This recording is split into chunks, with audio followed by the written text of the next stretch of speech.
Hello everyone and welcome back to our channel, CrimeDoc. Today we embark on a somber journey reflecting on a tragic event that shook the University of Idaho community exactly 1 year ago. It's a story that lingers in the hearts of those affected and the wider community as families of the victims come together to mark this solemn anniversary. In this video we'll delve into the details surrounding the University of Idaho murders, exploring where the case stands today. Before we begin, don't forget to hit the subscribe button and the notification bell to stay updated on our latest content. Now let's dive into this poignant and pressing story. It's been 1 year since 4 University of Idaho students were found stabbed to death in an off-campus home. Meanwhile, the suspect still awaits trial. By Samantha Kubota and Anna Kaplan. 1 year after 4 University of Idaho students were killed in the early morning hours in the quiet town of Moscow, Idaho, their families are still searching for answers as the suspected killer awaits trial for 4 counts of murder. Madison Mogen, 21, Kylie Goncalves, 21, Zana Kernodle, 20, and Ethan Chopin, 20, were found stabbed to death in an off-campus home on Novi, 13, 2022. 6 weeks after the slayings, police arrested Bryan Kohberger more than 2,500 miles away from the crime scene and charged him with 4 counts of murder and 1 count of burglary. In May, a judge entered a not guilty plea on his behalf on all of the charges. In the months since Kohberger's arrest, the families of the victims have fought for justice in honor of their loved ones. It's been rough. It's been really rough, and you just miss them, Kylie Goncalves' mother, Christy Goncalves, told Today.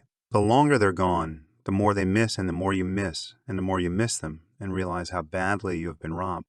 Stacy Chopin, Ethan Chopin's mother, established the Ethan Smile Foundation in honor of her son and wrote a children's book to keep his memory alive. I miss hugging Ethan. He was a mama's boy, she told Today. I'd give anything to go back and be able to have another hug from him. What to know about suspect Bryan Kohberger?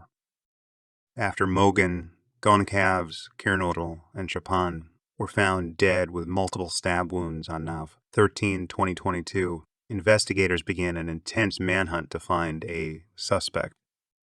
Investigators received thousands of tips from the Moscow community, and police arrested Kohberger, 28, on Decay, 30, 2022, at his parents' home in Pennsylvania, more than 6 weeks after the slayings. According to a probable cause affidavit unsealed in January, the evidence authorities laid out allegedly linking Kohberger to the crime included DNA samples, cell phone records, and the movements of a white Hyundai Elantra. Investigators said Kohberger's DNA samples matched that of the DNA left on a knife sheath found at the crime scene, and a white Hyundai Elantra was spotted multiple times in the area of the crime scene the morning of the killing. Kohberger's cell phone records show he had visited the area of the slayings more than 10 times before the incident, according to the affidavit.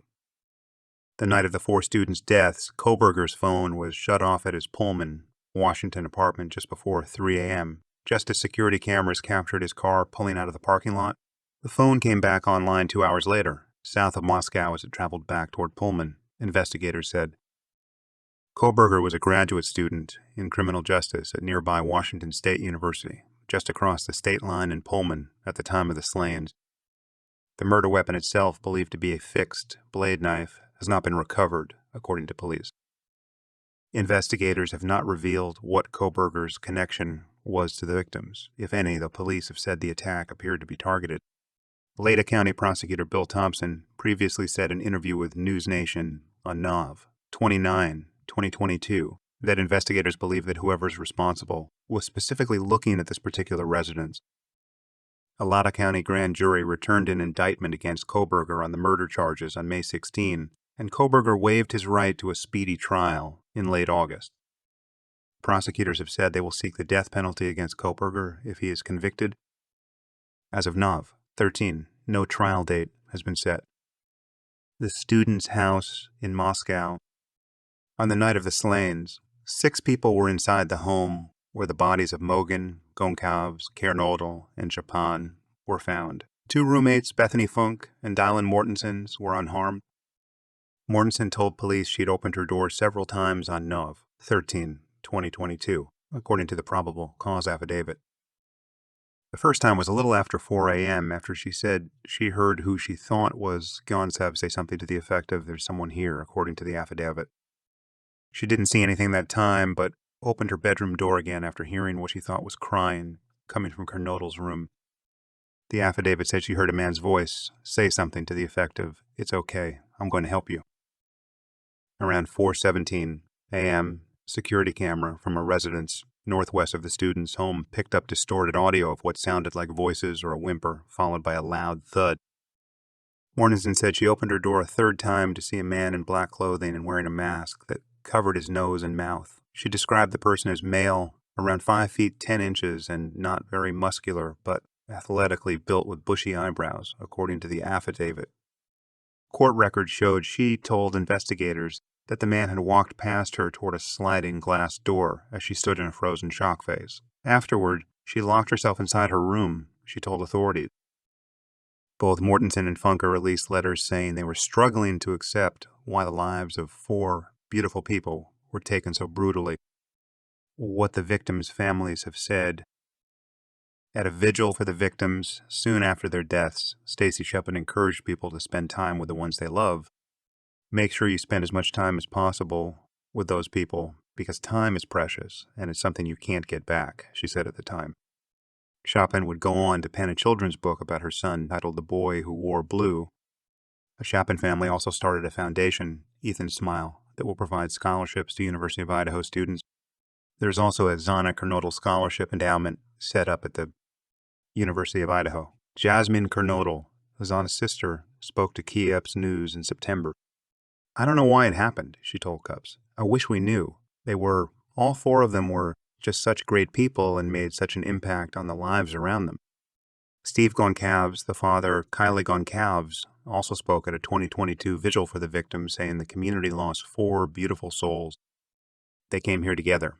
And in the end, they died together, in the same room, in the same bed, he said of his daughter and Mogan's final moments. "It's a shame, and that hurts."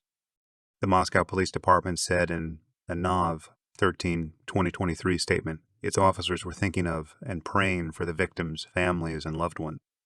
"A year ago, our community was rocked to its very core with the shocking loss of 4 young and vibrant University of Idaho students," Moscow Police said. "Today is a hard day, and there will certainly be hard days to come, but the Moscow Police Department will continue to send strength and peace." The department added it created a commemorative medallion coin to honor Mogan, Goncalves, Kernodle, and Chopin. The coins will be given to the families of the victims and the officers who worked on the case. On the evening of NOV 13, the University of Idaho will come together to honor the late students with a vigil. 4 students, each a representative of the Greek chapters the victims were members of, will speak in their memories.